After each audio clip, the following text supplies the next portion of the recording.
Hello everyone, welcome back. It's time to talk about Daggerheart's upgrade to 1.4 for the open beta playtest. Please remember, as we get started, hit that like button. It does help me. It helps the channel. I'd appreciate it if you could do that.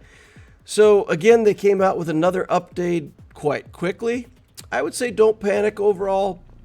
The updates are coming quickly, but they are trying to tweak the core mechanics and make sure that they've got a good game to play. They're taking the feedback that we're giving them in the surveys and they're acting on it and trying to, again, just make the game better.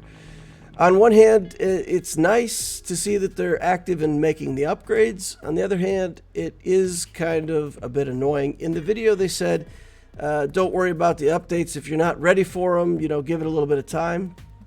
But those updates are going live on Demiplane. And if you've created your character on Demiplane, the next time you go in there and open it up, it already has all of the cards and equipment changed to the new update. So it does make it a bit hard to, stick with 1.3 until you're ready for 1.4 when the changes are live instantly. If you're making paper copies, it's going to be really hard to keep up with these updates if they're going to update it every month. For a lot of casual players, you'll only get in a couple play sessions between updates. So now that we know their cadence, and I think we just need to get used to it. Okay, and as before, they released a video with a lot of stuff on the details of the changes. So what I want to go over, as usual, is more about what that means for the in-game statistics, math, and character building. So setting the help action and the advantage system back to a plus 1d6 instead of duplicate hope dice is a good move for the game math. The other version had turned the mechanics pretty clunky. It was easier, I think in my opinion, too easy to maintain a chain of hope where you weren't giving fear over to the GM very often. It often took a lot of turns for the GM to gain the turn back. And then what you have is a GM with a lot of monsters could have big devastating turns all at once. And then the PCs would get the turns and hopefully string a lot of stuff together before handing it back over. So it was very swingy, and every time the GM got to take a turn, it's almost like they felt obligated to kill a character before they could start going again, because it'd be too long before they got a turn back. So I like it. I think it's better for the storytelling.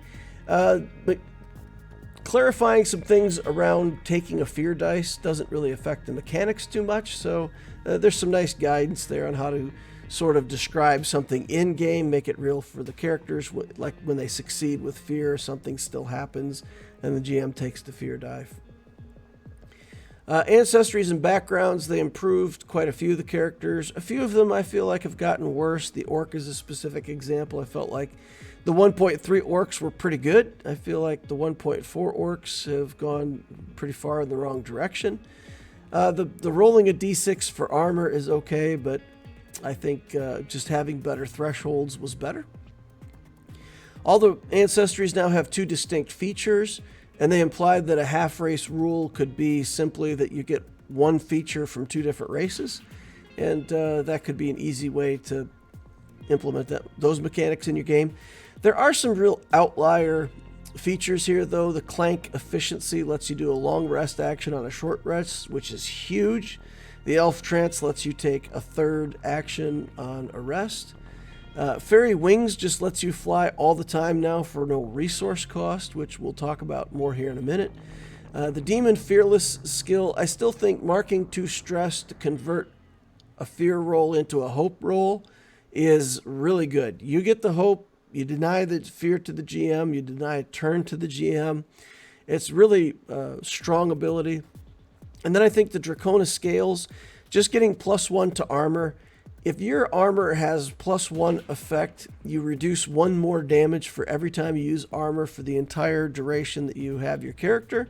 That's really an outlier skill. So I think there are some outliers. If you do the half race thing, these will be taken a lot. There's a lot of other features that are good for specific builds. The Furbolg stress mechanic is good. The Furbolg charge mechanic could be good for certain builds. The reach for giants for melee builds. So there's a lot of stuff that's good for specific races or specific classes, so that's nice. So this flying thing is going to get out of control with fairies and the potential half races. In Dungeons & Dragons 5th edition, we all experienced players know that flying is broken. Most tables, when you do character creation, a lot of GMs say, no flying races, just keep that out of my game. And GMs that do allow flying races really have to be good at what they do, or flying can be abused. If you never want to see this in action, just get a bow, fly up in the air. All your dungeons have to have 10-foot ceilings all of a sudden, or the ranger just flies up 40, 50 feet in the air and shoots at everything without much fear of any kind of retribution. Imagine in Daggerheart here if we were facing a group of 5 bears, and the whole party was in the air and had ranged attack options. There's nothing the bears can do. Maybe the GM gives the terrain a bunch of vines that try to pull the characters out of the sky or something like that. But you're constantly having to try to figure out storytelling ways to get the characters down onto the ground. And then it feels like you're building a whole campaign to stop your player characters from doing what they built. On the other hand, if you don't do that, then everybody's flying in far range and just shooting everything with no fear of retribution. So the flying thing is going to have to be defined and brought under control, or people can just build an entire group of flying characters and abuse those rules. Stress mechanics, I think in this version, stress was always a good thing, right? You could build a character that makes good use of stress mechanics and use those to be good in combat, or even in some cases out of combat, and it was nice. Now, I think with the clarification that you can do multiple instances of the same rest action, being able to clear stress 2 or possibly 3 times in a short rest, you can reliably get rid of 5 stress. That's a big deal. It allows you to build characters that use stress quite frequently and have confidence that you'll be able to remove that stress throughout the day. So that's good. Again, the clank efficient would allow you to full clear that stress every short rest. And I think for that reason, a lot of characters would get mechanical arms with the half race thing, get the efficient from clank. So yeah, bolt-on arms are a new thing. Evasion in 1.4, I put up the Evasion 1.3 because when it went to 1.3, I said they nerfed Evasion, but it was still really good. We did get some comments that people thought that the nerf to Evasion was really harsh. I felt like it was a slight nerf, but that Evasion was still really good. It looks like the game designers do agree, and Evasion is still too good, so there's going to be more nerfs to Evasion and more improvements to armor, so armor's back on the table. And Evasion is getting some further taps in the reduction categories. It's still worth boosting Evasion for characters that have domain skills that improve their evasion. But for a lot of characters now, improving evasion is it's worth it at the skill levels where you can boost evasion. But armor becomes a more reliable way to reduce damage. Armor now is 2, 4, 6, 8. The Gambeson armor with 2 armor again brings back +1 evasion. 4 is nothing, 6 is -1 evasion, and 8 with the plate mail is -2 evasion and 1 agility. So it's very punishing. Shield is now almost useless. It's only 1 armor. A lot of characters that want to deal damage in close combat are going to have much more benefit out of wielding a weapon that increases their main hand attack damage. So shields will be less used by close combat characters and more just for ranged characters who want another +1 to their armor. Tower shields also have, I think, -2 evasion. So tower shields are going to be really restricted to either characters that don't plan to take damage much at all, or characters that plan to use their armor to get it below their minor threshold. So there's some new options here. But armor, I think, overall is getting, let's say, tuned in. Many weapons have had their damage die reduced over the last 2 updates, so we saw a nerf to ranged weapons. But there are several weapons. I was using a halberd, and I'm pretty sure it was D10 the last time I looked, and now the halberd's been reduced to a D8 damage. So that's, I think it's inconvenient, and especially once you start getting their second and third proficiencies, you start losing 1 damage for every proficiency die, and taking a roll from 30 damage down to 24 damage. It doesn't seem like that much, but it's really quite a lot at the higher levels. So there's also the problem that a lot of the better weapons are magical weapons. So some of the weapons that do physical damage have been nerfed, and some of the weapons that have stayed respectable are magic weapons. And it does still have the rule in the game that you have to have a spellcasting trait in order to use a weapon with magic damage. So, for example, there's some one-handed weapons that do like D10 plus 1 damage as a one-handed weapon, but those are magical damage weapons, and trying to find a D10 one-handed weapon for physical damage, you're not going to find it. So the characters that have to run into close combat and actually put themselves at risk of taking damage should have better damage dice. But losing those damage dice, losing some of those D10 options, to me feels bad. So we either need to bring back some D10 options for physical damage, or we just need to do away with this silly thing where you can't take the magical damage weapons unless you have a spellcast trait. Remember, rogues, warriors, and guardians don't have a spellcast trait, so technically they can't use any weapon with magical damage unless they multi-class. So I think that's it's not great for melee combatants. With the change to the help system, the advantage balancing success with hope, the encounters are going to be more back and forth. Armor's now statistically a more reliable way to stay alive. But then, against that, adversaries seem to have gotten some buffs. Several of the adversaries look like their difficulty class has gone up by a point or two. Their hit points have gone up by a point or two. And what I'm looking at here is that with the reduction to evasion, the limitations that we already had with the thresholds, and now making the adversaries better while getting rid of the hope mechanic, I think this could be tipping the scales now in favor of the monsters a little too much. So we'll have to see how this plays out, but I think balancing the hope and fear system again, and then also making the adversaries, again, if you buff the difficulty class by 1 or 2, making them harder to hit, and at the same time you give them 1 or 2 more hit points, that could keep those monsters in the game for another round or 2 of dealing damage to the PCs.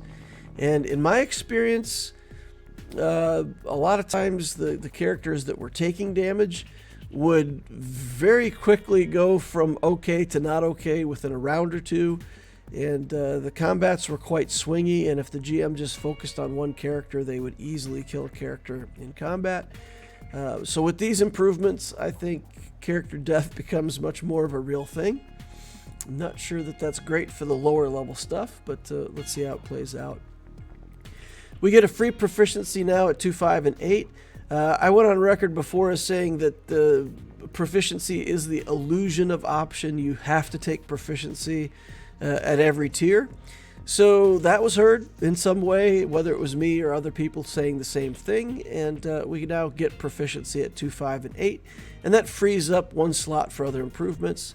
You still do have to take a proficiency somewhere in the 5 to 7 range and in the 8 to 10 range. There's another proficiency that you need to grab at each one of those tiers. But okay, so we freed up 3 more things that we can level up that don't have to be proficiency. So that's a good benefit. Multi-classing, I think, in going through and looking back at the subclass abilities, most subclasses aren't as good as a multi-class. So for most characters, you get more by multi-classing and bringing in entire different classes' abilities. Getting access to another domain is a big deal, even though you have to pick lower level domain skills. Those domain cards, there's a lot of level 1 domain cards that are good enough that they last from 1 all the way through the game. I like it that way. I like Whirlwind for Warriors, for example. You want it at level 1, you're still going to want it at level 10. It's kind of a signature thing. Retaliation is the same way. If you're going to use it, you're going to use it all the way up. So getting access to another domain, as well as a complete character and their initial subclass, is huge. It's better than most classes can get with a subclass upgrade at the second and third tier together. So it's definitely something that they're going to have to look at. Maybe what we do following the trend of proficiencies is that we say, okay, at 2, 5, and 8 we get a free proficiency. At 6 and 9 your subclass upgrades for free. Or if you want a multi-class, you multi-class and you don't get your free subclass upgrade. Or maybe you do. Maybe you get a subclass upgrade and then get the multi-class. Or if they want the subclass abilities to be worth skipping multi-classing, or however you want to say it, then we do need to upgrade the specialty and mastery tiers for a lot of subclasses to make them as good as multi-classing. So how is this going to affect character builds that we already have or going forward? Fighters and rangers and some rogues classes that are multi-classing using these classes can still do evasion builds. There's still domain cards that help and things that you can do in combat that help. Fairies can increase their evasion. Simia have +1 evasion. So there's I think building evasion is still legit for the classes that have access to things that can improve it. Damage has been slightly reduced overall and adversaries have been increased.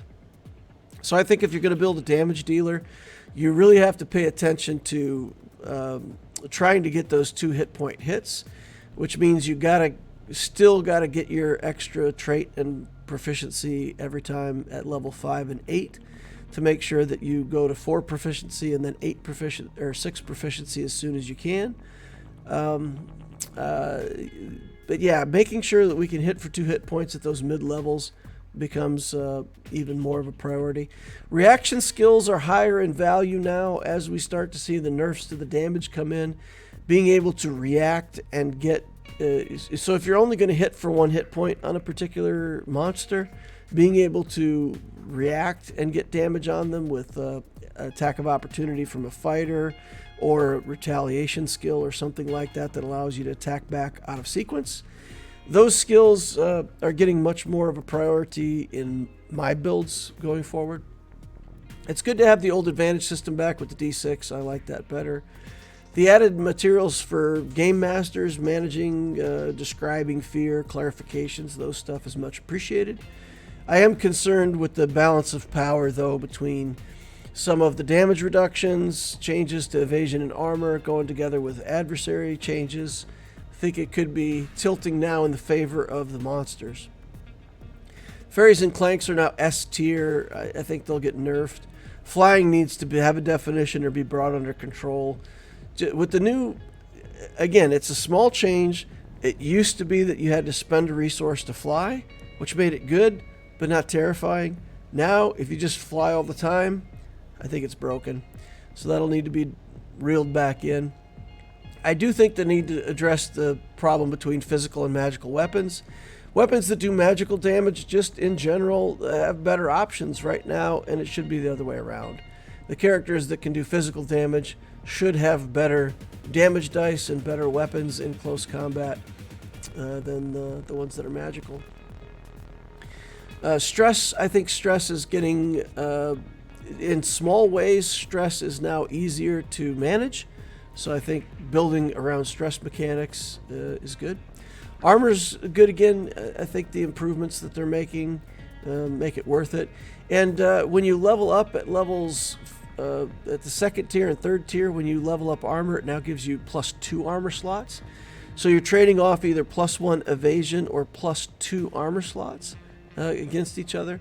So having 2 more armor slots, I think, is reasonable. It's a reasonable mechanic, and it makes it a choice whether you want the evasion or the armor. Thresholds in general, unless you have a character that's actually improving your thresholds intentionally, like a guardian, they're weak. Improving your minor or major thresholds as an upgrade statistically is a lot less useful than just getting another stress, getting more armor slots, or getting another hit point.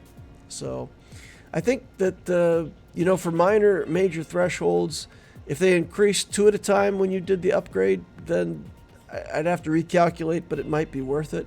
But right now, getting +1 to a threshold is not worth spending the upgrade in character building. Multi-classing is currently more powerful than most subclass upgrades, and that's a little disappointing to me. I feel like that should be a choice, not sort of, subclass at level 5 or 6, or multi-class at level 6 for almost every character. So let's get back to choices so we can pick. That's going to wrap up my summary for the 1.4 open beta playtest system. If you're playtesting this and you agree with my comments, say that down below. If you disagree with my comments or that doesn't agree with how it plays out in your table, let me know that as well. Just keep the conversation going so that we can continue to get good feedback into these surveys for their changes. Hope to see you all in the next one. Please remember to hit that like button on the way out if you didn't hit it on the way in. Thank you for watching. See you later.